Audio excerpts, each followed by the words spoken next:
Like, is there anything in An particular? overview. Yeah. Yep. And we are live. Hello. Lynn, hello. Everybody listen. I can't even tell you just the truth bombs that are just falling just out of the ether, just out of our mouths and in our hearts.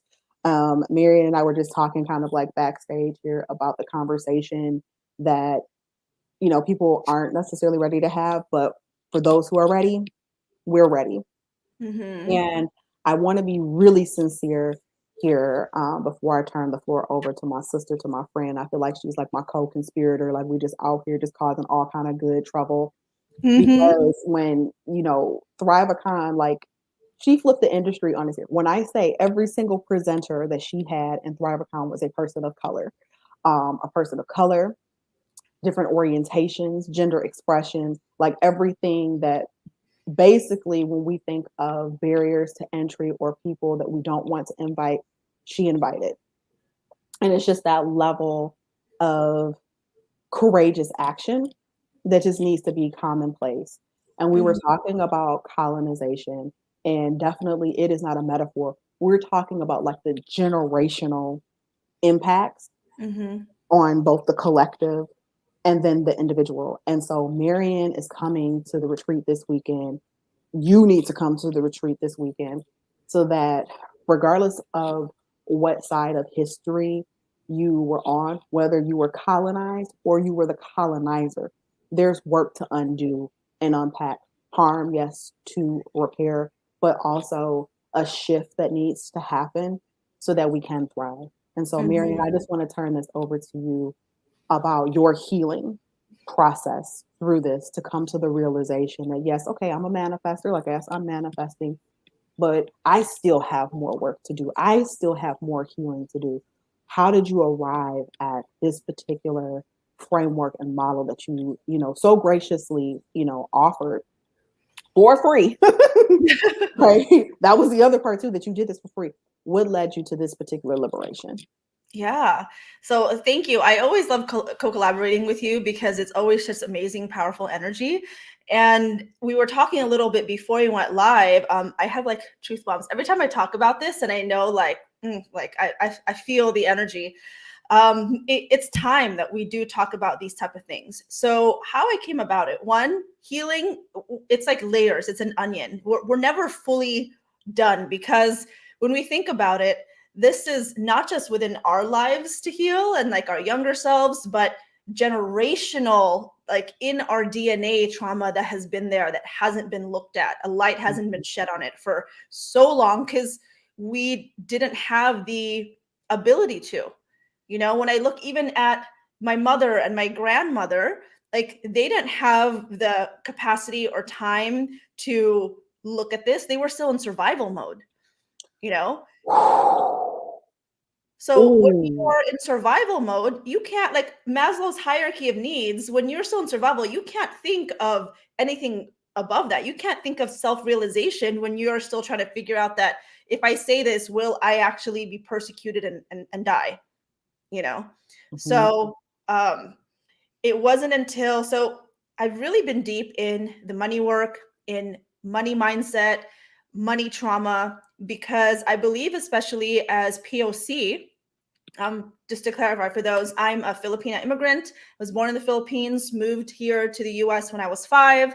And really, when I started looking into it, I believe that in order for us to truly thrive, we need more POC, especially women, to learn how to harness the energy of money properly because we haven't been taught, right? Because right now, that's our current currency, it's the current of energy, and we need to be able to harness that so that we can create the new systems and whatever that we want. And I was taking all of the classes, like literally all the top courses, top coaches of money mindset, manifestation.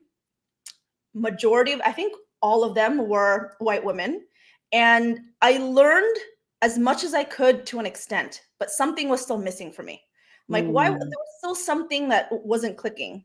And around the same time, a few years ago, I started doing a lot of deeper work with decolonization. For those of you who aren't familiar with Filipinos, we were colonized by Spain for 333 years, and then after by America. And since then, I mean, even though the Philippines is free, it's so deep ingrained in 400 years of colonization that a lot of indigenous practices and things like that, which still exist, but it's covered, by a lot of what's going on.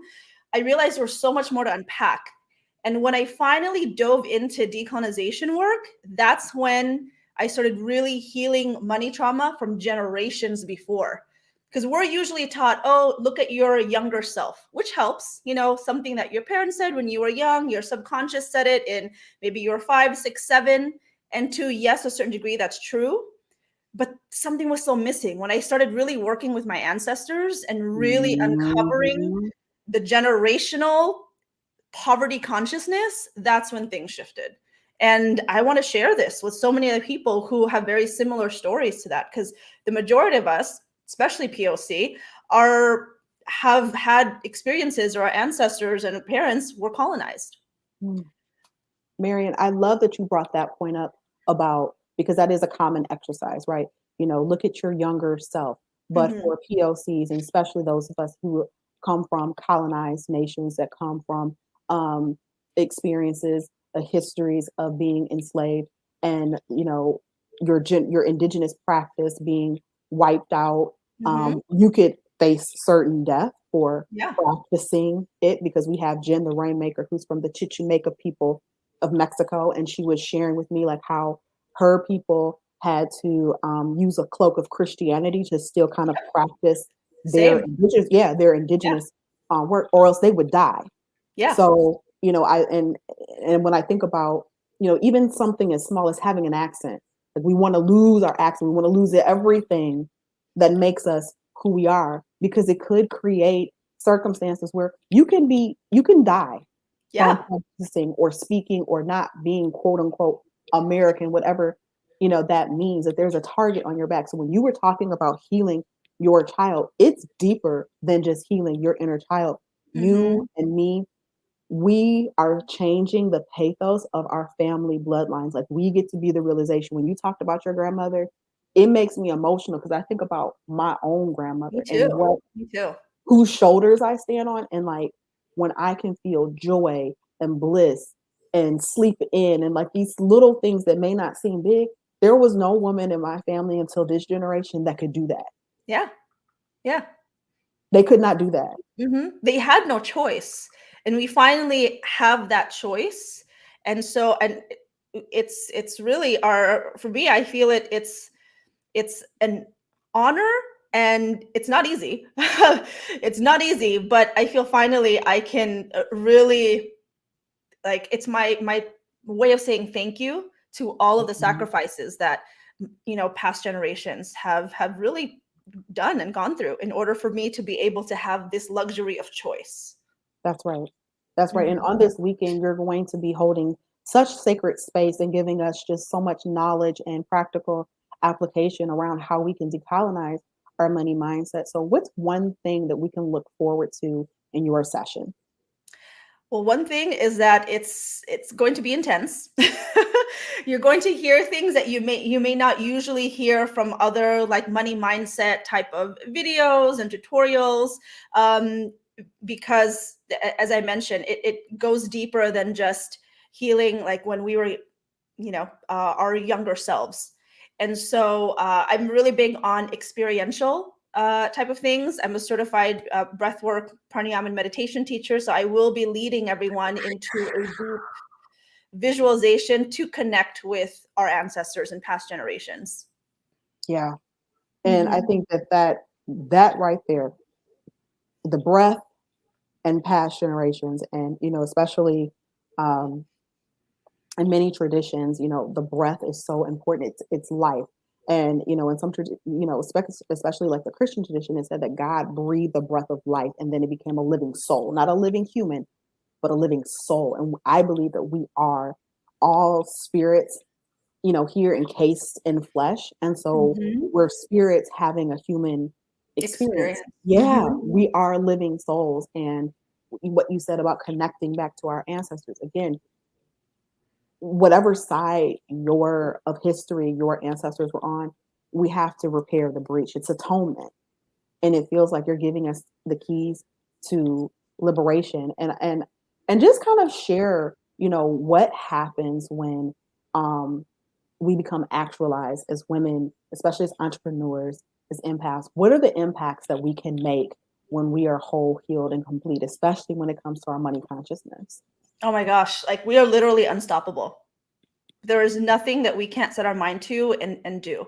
And that scares a lot of people. That scares a lot of people who are in positions of power because they're no longer needed. We can tap into our, intuitive abilities. We're able to truly manifest like what we think that's in the non-physical. We can create the action and make it and create it.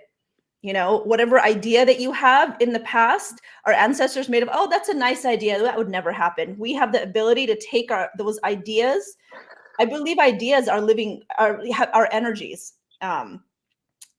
It reminds me of a book, I forget the name of the author, but Big Magic. Mhm. Where ideas are living, and if you don't, take them in and actualize them, they'll go around to another person. That's right.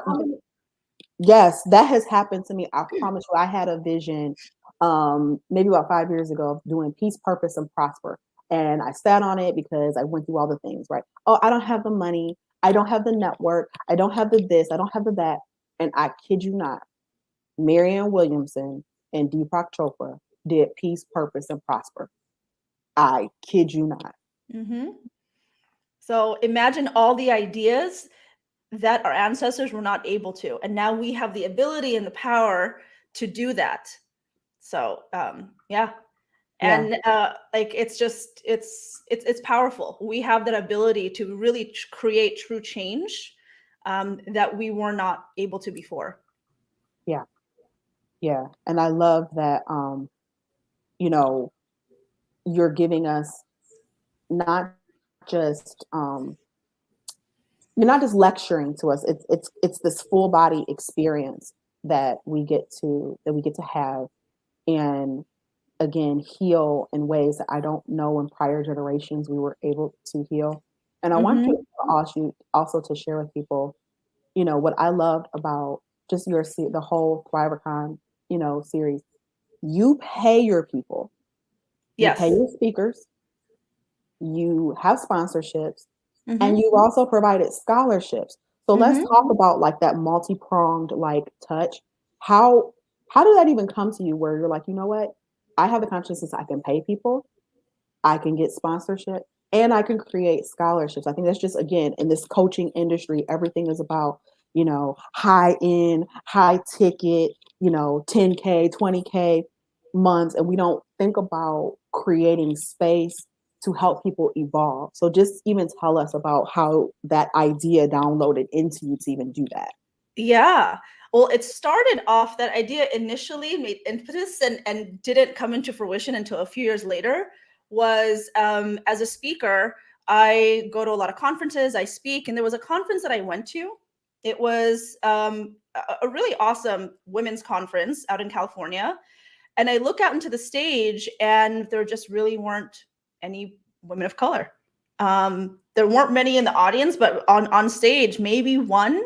And I started realizing, like, I started noticing that. Before it was like, oh, okay, I didn't really notice it, but for some reason at that time I noticed it, and I'm like, there's not really, like, a lot of the stories were the same similar backgrounds, and I'm like, I just know there's other stories to be told from other perspectives, Okay. right? And so I started doing research and started reading, are there other conferences that are really inclusive, that just bring a lot of other women and just folks from different walks of life? And I Mhm. hadn't really found that. The RiverCon was supposed to be a in-person event. I was already looking at venues in LA, looking for sponsors, all that. And then the lockdown happened. And around that same time last year, everything with George Floyd, with all that came to the surface. And I was going to postpone it. And I realized, no, how am I going to, in my own way, showcase that we can come together, that it could be a win-win for everyone, and really produce something that is not normally, like the status quo before, especially when the pandemic happened, was everyone because it's like scarcity mindset. Mm-hmm. Oh, you're not paid to speak. It's an honor that you're going to come here and, have all these things. And it was very linear. It was very kind of like one track.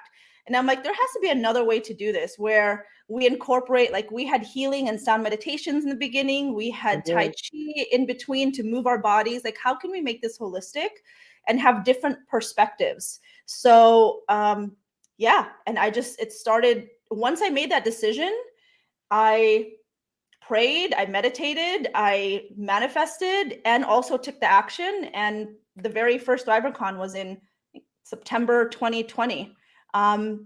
And I got scholarships, I got sponsorships, and also gave scholarships. Yes, you did. And I just really looked at that model. And of course, I mean, there are other coaches out there who are adopting this model, but I really would love to see a movement, or a shift in consciousness on how we even operate our conferences in terms of who's invited to speak and how we allow entry into the spaces. And this is why I believe wholeheartedly, because empaths are so sensitive, you can feel the thoughts, feelings, and emotions of another. What can you create with that heightened sense of sensitivity, with that deep connection to your intuition, with that precognitive ability? What can you co-create that is a space where people have a sense of belonging? Yeah. Yeah. We can do it. We can. We really can. And that's where we have that creative ability now to be able to do these kind of things. And yeah, we had our second one in April this year. And then next year also, we're going to start planning. I don't know if it's going to be in person. I would love to do an in-person one in Miami, but we'll see. Listen, I'm ready. Just yes, I'm ready. And I was so bummed that I couldn't do the April one. I feel like it was a conflict with something I couldn't do. But the Miami one, as soon as you get to, I don't care if it's in person or online, just say like, sis, I need you, and I'm there. Yeah, I have so many ideas too of what I want to do. I actually want to. I believe we're in stolen land, so I want to bring indigenous folks to this land to actually give us a blessing in the beginning of the conference if it's in person in Miami. Yeah, to just call in, because we can call in the spirits of the land too to help us, and it's so powerful, and there's just so many things that like it's the least we can do. Yeah. It's the very least that we can do. So for all of you who are under the sound of my voice, I see a few of you all are tuned in, chimed in. Please get your ticket. Space is limited. We're keeping a really tight container because this level of support that you're getting, mind, body, spirit, the direction that you're going to receive, and then support in like the application, because we're going to create a 90-day plan so that we can finish the rest of the year strong. Like it'll be integrated. So by the time you leave, all of the information that you heard from Marian, from Jennifer, from Sophia, from Jen the Rainmaker, you'll be able to like full body integrate, but then also create a tangible plan for the next 90 days of how you're going to not just create profitability, but purpose and impact. Like we can't do business anymore where it's just I thrive alone. No nation was built without the support, and we want to build differently. We don't necessarily need to build empires. We need to build legacies because those endure forever. Empires have come and gone, and we've watched them. Empires have come and gone. We don't see any more Greek empires. We don't see Roman empires. We don't see the Ottoman. We don't see the British. They've all come and they've gone, but they're remnants, right? That pain, like what they've caught, there's remnants of that, and we're the ones that are healing it. So again, like I said, whatever side of history you were on, we all have a role to play in the shift on how we are going to move our humanity forward. And I definitely know through that feminine, even if you're not female identified, your womb of consciousness, where you think is a womb. So just again, by the choices that you are making now and what you believe is available to you, it's all possible. And Marian has just such a powerful story. We didn't even get into how you champion death, how you've overcome sexual abuse and substance abuse. I mean, listen, y'all, please just Google her. And her bio is here on my page, but just what she has overcome, right? Just what she has overcome. She's got a really powerful testimony, because I have us all in here just boo-hoo crying because of what she's overcome. And it just shows you what's possible to transcend the, substance abuse, the childhood sexual molestation, to building a $1 million company from scratch as a woman of color. I mean, if that's not inspiring, I don't know what is. Be Yeah, inspired. I wouldn't be able to do this without the collective, That's right. Yeah. That's right. We don't build alone. And I really want us to get, this is why I'm keeping the container small, but also why I'm opening this up to community. We heal and build better in community and in solidarity. So we know that we have a lot of work to do. We have new infrastructures to build.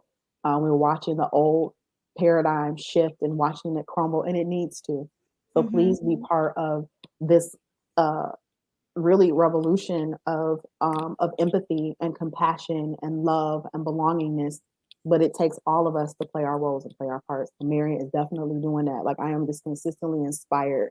I've just watched her grow and ascend, and I want to watch you grow and ascend, because it's not just unique to her or unique to me. You're All of us. endowed. Yeah, Yeah. all of us. All of us, because spirit doesn't discriminate. Mm-hmm. You are loved. And we need more. We need more. We need more. Yeah. We need more. So all I can say is, if you are a female identified, empathic, mission-based business owner, and you know that change, it wakes you up at night when you see what's happening in the world, and you know that you have a powerful story of transcendence, which we all do. I mean, look at our bloodlines, and you are ready to be a vessel and to be of service in a deeper, more impactful way. This is the retreat for you. We're going to make sure that you have everything you need, from the healing salon on Friday to very practical teachings and integrations on both Saturday and Sunday. And like I said, this is from the inside out. And so we cannot be more grateful that we have Marian here with us to be leading the way in this big way. And so if you click the comments, you'll see the link for you to register. And please don't wait, because we're going to cap it. And because again, we want to keep it really small and intimate, and so that you can ask questions when each presenter is finished, that you can ask questions and feel like you have a resolve and that you have your questions answered. So Marian, from the bottom of my heart, thank you for joining us today. Thank you for having me. Always, I love being in community. So thank you, thank you, thank you. Get your ticket. Please don't delay on this, because this is going to really change, not just change your business, but when you change your business and really step into the full power that you have, you invite others to do the same. And that's how the shift happens. It happens through the spirit in people. That's it. So, Marian, we See will you on see you. Saturday. Well, for me, I know Yeah, it starts for on you. Friday, but Yeah. see you on Saturday. See you on Saturday. All Yeah. right, y'all, get these tickets. All right. All right. Bye. See you soon. Bye.